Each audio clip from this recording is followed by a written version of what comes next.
The American Civil War was a conflict between the United States and the Confederate States of America, which was formed by 11 southern states that had seceded from the Union.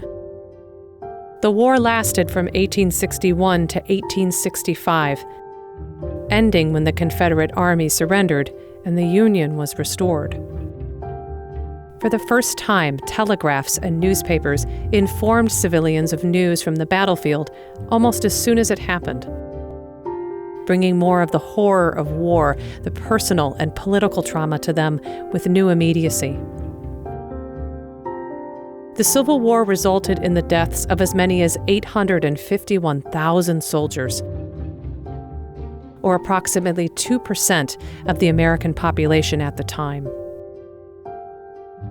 American religion changed as survivors on both sides struggled to comprehend the enormous death toll.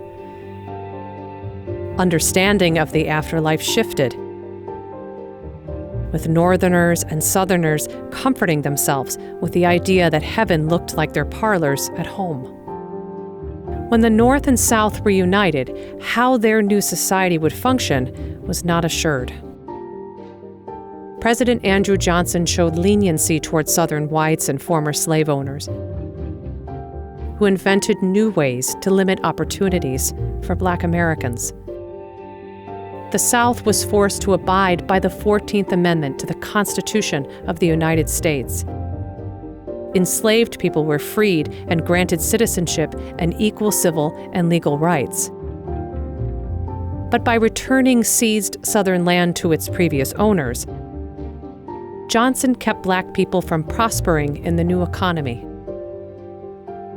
Many Black families turned to sharecropping, forcing them to rent the land they farmed, and both Black and poor white Southerners began to rely heavily on credit to pay their bills.